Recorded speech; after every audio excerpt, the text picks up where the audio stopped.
ನಮಸ್ಕಾರ. ನಿಮ್ಮ ಹಿತ ಬಯಸುವವರಂತೆ ನಟಿಸಿ ನಿಮ್ಮನ್ನು ತಪ್ಪುದಾರಿಗೆ ಎಳೆಯುವವರು ನಿಮ್ಮ ಜೊತೆಯಲ್ಲೇ ಇದ್ದಾರಾ? ಸುಳ್ಳು ಭರವಸೆ ನೀಡಿ ನಿಮ್ಮ ಸಮಯ ಮತ್ತು ಭವಿಷ್ಯವನ್ನು ಹಾಳು ಮಾಡುವವರನ್ನು ನೀವು ನಂಬುತ್ತಿದ್ದೀರಾ? ಆಚಾರ್ಯ ಚಾಣಕ್ಯರು ಹೇಳುತ್ತಾರೆ, ದುರ್ಜನಃ ಪ್ರಿಯವಾದೀ ಚ ನೈತದ್ ವಿಶ್ವಾಸ ಕಾರಣಂ. ಅಂದರೆ ದುಷ್ಟನು ಸಿಹಿಯಾಗಿ ಮಾತನಾಡುತ್ತಿದ್ದಾನೆ ಎಂದರೆ ಅವನನ್ನು ನಂಬಲೇಬಾರದು. ಇಂದು ನಾವು ದಾರಿ ತಪ್ಪಿಸುವವರ ಜಾಲದಿಂದ ಹೊರಬರುವುದು ಹೇಗೆ ಎಂದು ಚಾಣಕ್ಯರ ನೀತಿಯಿಂದ ತಿಳಿಯೋಣ. 1. ಅರ್ಧ ಸತ್ಯದ ಅಪಾಯ, the trap of half truths.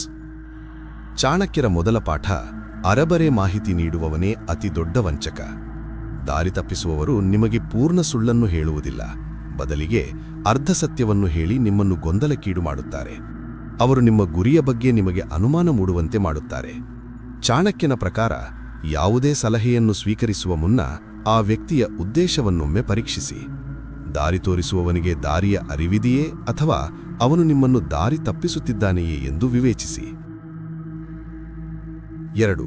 ಸೋಮಾರಿಗಳ ಸಹವಾಸ, ಮಿಸ್ಗೈಡೆನ್ಸ್ ಥ್ರೂ ಲೇಜಿನೆಸ್. ಚಾಣಕ್ಯರು ಹೇಳುತ್ತಾರೆ, ಆಲಸ್ಯಂ ಹಿ ಮನುಷ್ಯಾಣಾಂ ಮಹಾನ್ ರಿಪುಹು. ಅಂದರೆ ಸೋಮಾರಿತನವೇ ಅತಿ ದೊಡ್ಡ ಶತ್ರು.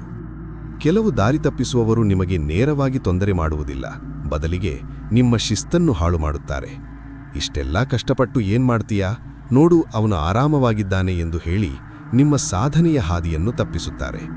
ಚಾಣಕ್ಯನ ನೀತಿಯಂತೆ ಯಾರು ನಿಮ್ಮನ್ನು ಶ್ರಮದಿಂದ ದೂರ ಮಾಡುತ್ತಾರೋ ಅವರು ನಿಮ್ಮ ಶತ್ರುಗಳಿಗಿಂತ ಅಪಾಯಕಾರಿ.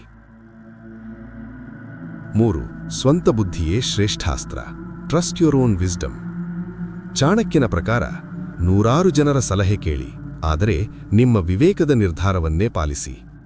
ದಾರಿ ತಪ್ಪಿಸುವವರಿಗೆ ನಿಮ್ಮ ಯಶಸ್ಸು ಇಷ್ಟವಿರುವುದಿಲ್ಲ, ಅವರು ನಿಮ್ಮ ಭಯವನ್ನು ಬಂಡವಾಳ ಮಾಡಿಕೊಳ್ಳುತ್ತಾರೆ. ಚಾಣಕ್ಯರು ಚಂದ್ರಗುಪ್ತನಿಗೆ ಹೇಳಿಕೊಟ್ಟಿದ್ದು ಇದನ್ನೇ, ಜಗತ್ತು 1000 ಮಾತನಾಡಲಿ, ನಿನ್ನ ಗುರಿಯ ಮೇಲೆ ನಿನ್ನ ಕಣ್ಣಿರಲಿ.